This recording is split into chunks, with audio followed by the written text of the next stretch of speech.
Well, I'm out chasing a. Good morning, how are you now? I'm out chasing a flock of geese, and I wound up at my special place.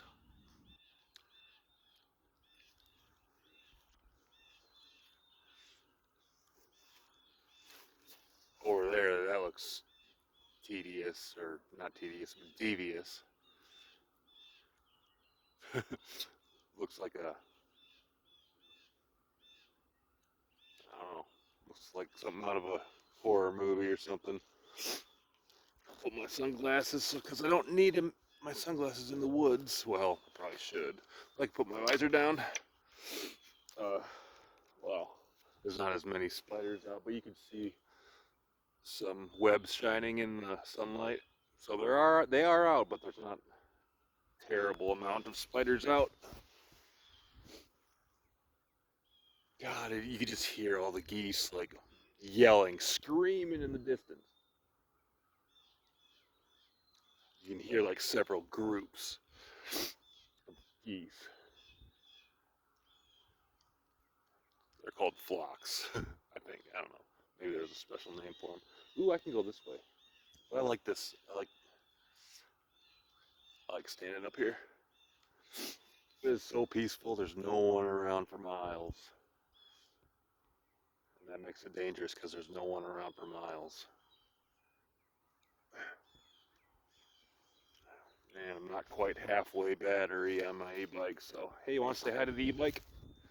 Where'd he go? I can't even. Yeah, there it is. Good old Happy Run. I'm happy with Happy Run bikes. I gotta tighten up some stuff and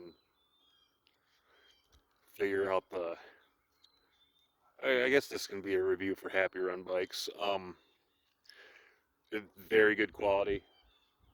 The G70 tank is really good quality. I just need to tighten up some screws and remember to oil the chain. Take good care of it, because kudos to that company.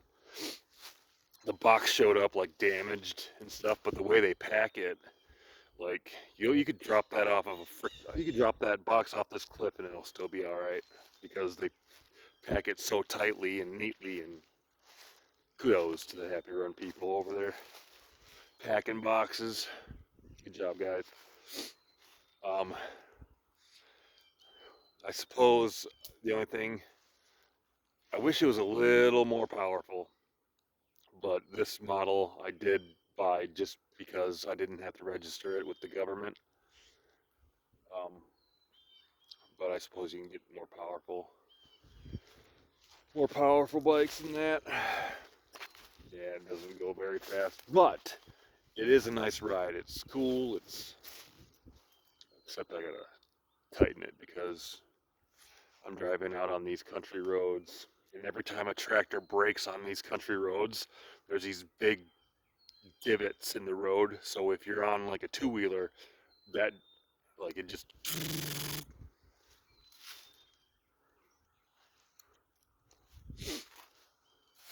I'm still really protective of the e-bike though. I kind of don't want to get out of sight of it, even though there's nobody around for miles.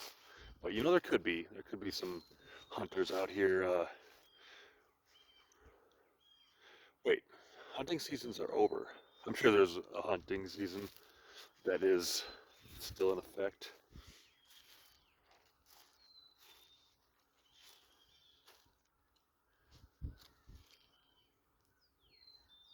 Ugh.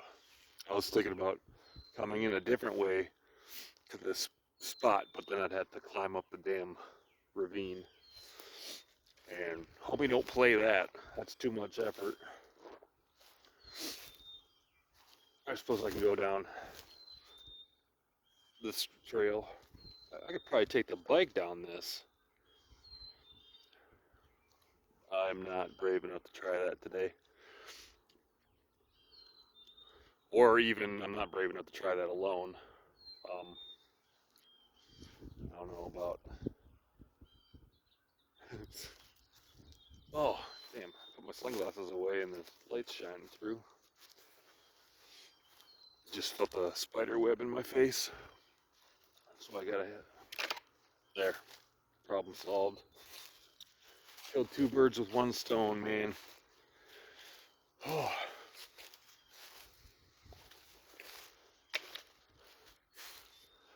I'll take the spider webs in the face. I need my spider shooter, y'all.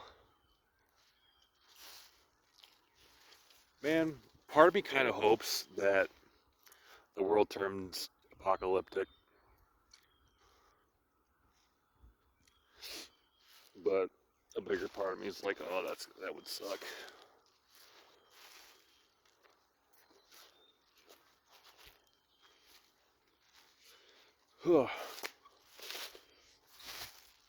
Should bring my spider shooter and a chair, but I guess the whole point is exercise. So, thanks for my daily walk through the woods. Thanks for joining me for my daily walk through the woods. There's words, context. You guys need those to understand what I'm saying. I decided. The bike's still there, guys. Holy crap. I'm speaking to the future entities that experience this data. I'm never not going to put it like that because I think it's very insightful and smart way to say thanks for watching. Because not everybody could be watching. Somebody could be listening, and somebody far in the future could be feeling this data, smelling even. Don't ask me how it works. Nothing is. How did that go? The phrase goes, it's not in the realm of possibility. But what's the, I don't know, whatever.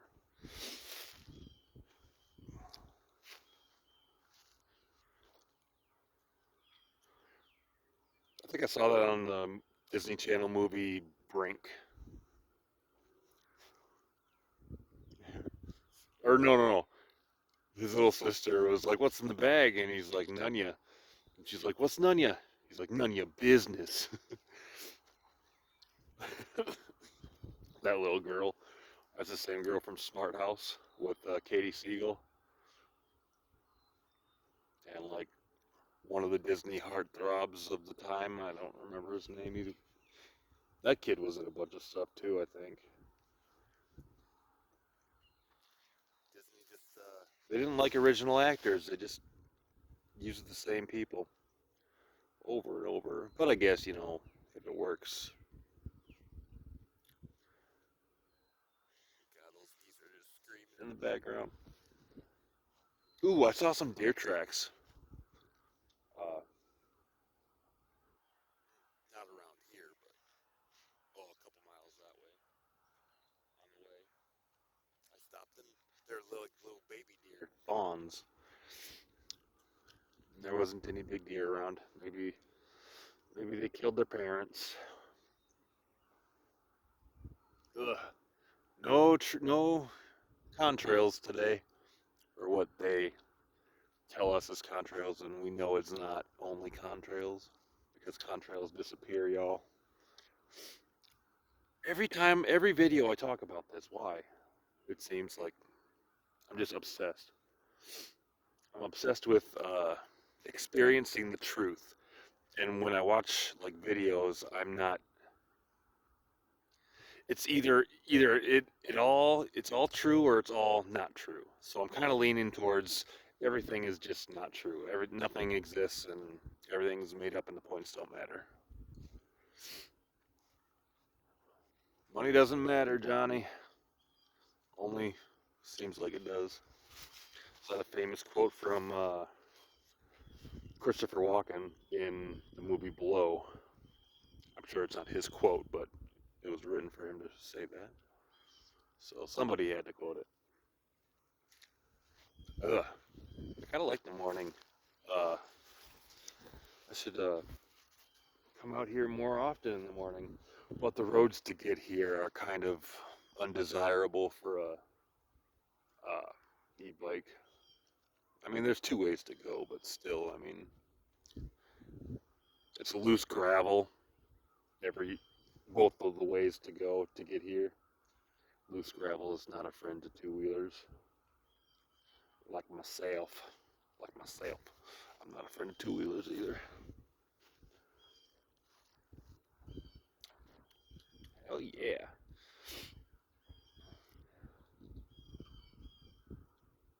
Today I was smart and I didn't bring the e-bike uh, out here because there's like somebody came through with like a saw or something and left like tree branches basically like this much off the ground. It's breaking, it'll break the wheels. I noticed that last time I came in. I'm like, what the fuck? You know what? I bet I can find one. Oh, I still got 5 minutes, but I bet I can find, well, stuff like this. I mean, that's not the example I'm trying to look for, but it's right there. Uh, you guys get what I'm saying. Like it's still actually growing out of the ground. Watch, there's no example. Oh yeah, look at that thing. I guess it's not a chainsaw. That looks like beaver damage, actually. So there's one example. See, I wasn't lying. Oh, there's another one.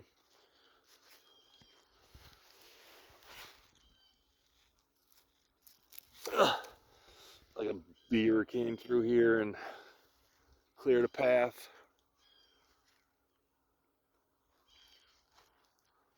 Yay. See, I'm not a liar. However, I do embellish certain things like about lies. So like for example, I had a dream about the lost city of Atlantis. Well, a recurring dream, and it happens. It's the same like storyline basically in the dream. Um, I just realized something I shouldn't probably show on camera. But oh, I embellish lies. I don't lie, but I embellish uh, already existing lies, even if they're lies. I don't know. Like telling stories, like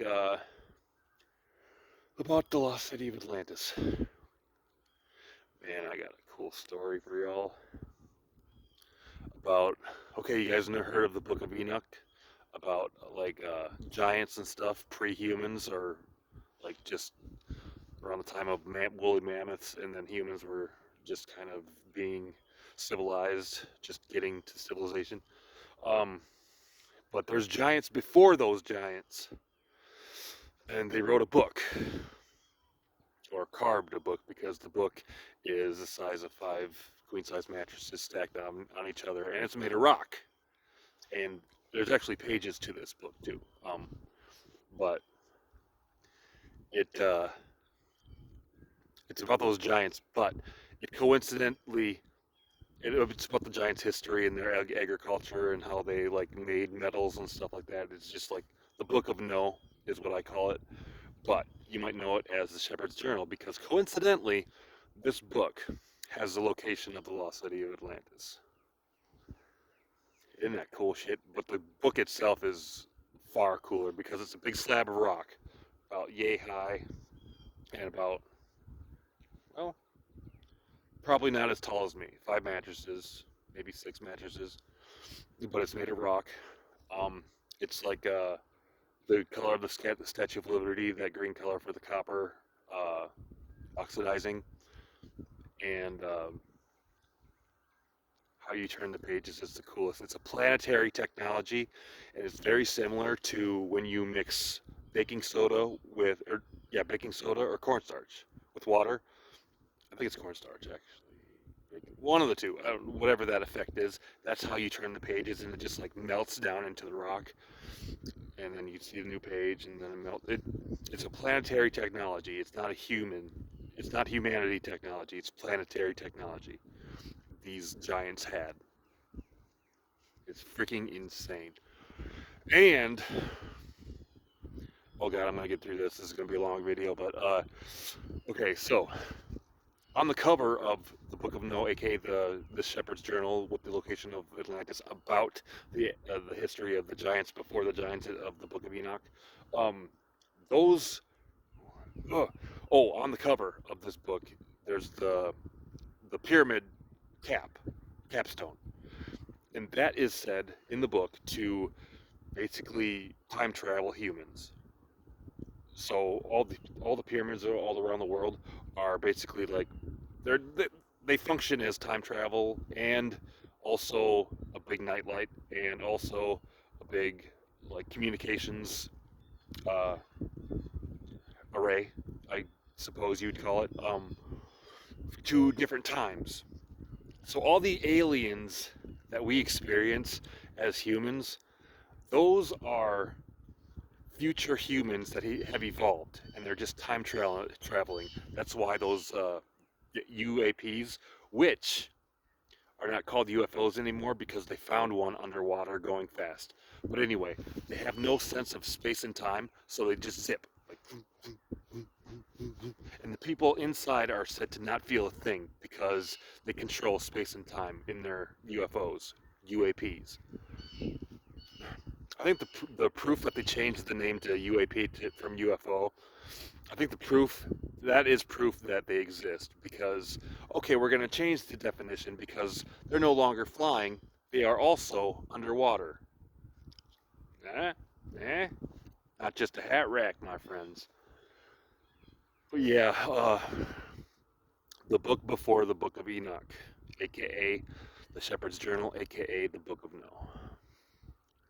And I recreated a picture of it from my dream into AI, and they recreated a. It's not right. So basically, okay, up here is like a symbol of the universe, is what I'm thinking, but it's not like our symbol of the universe. It's weird. And then the middle is very similar to the infinity sign. It's like a sideways 8, but it's like different. But and then the bottom right is the capstone of the cover of this giant book. Inside has their technologies, humanity, not humanity technology, but planetary technology. That is a key thing here. Planetary technology that we as humans do not know about because it was destroyed. Like all the evidence and the know-how was destroyed, except for this big slab of rock, which is quite possibly the most expensive, the most valuable historical object in history. Um, of course, this is all coming from a dream, and it, by all accounts, it's not true. But like the recurring dreams are so vivid to me that I believe them to be true. Does that make sense? So you can believe it or not. I don't really care, but I think it's cool to talk about. Just actually like. So I started writing a book when I was in school. It was for a school project called The Brothers Take Lashoni. Basically about kind of a Lord of the Rings esque type thing. But now I'm thinking about combining those two stories into that group of characters that I have are trying to find Atlantis now. Before it was just like there's an empire trying to take over their land, basically, like on this big. And I think I'm gonna change it to they're going to search for Atlantis, or I might even just make a new book, because with all this AI stuff coming out, like I'm just gonna write it into a AI thing, and then it's just gonna give me a movie, and that's what I am waiting for. I'm gonna write it all into the AI, and the AI is going to load a movie, and I'm gonna get rich. That's the plan. One of the plans. All right, I've talked for 20 minutes already, so I will see you guys next time. Bye.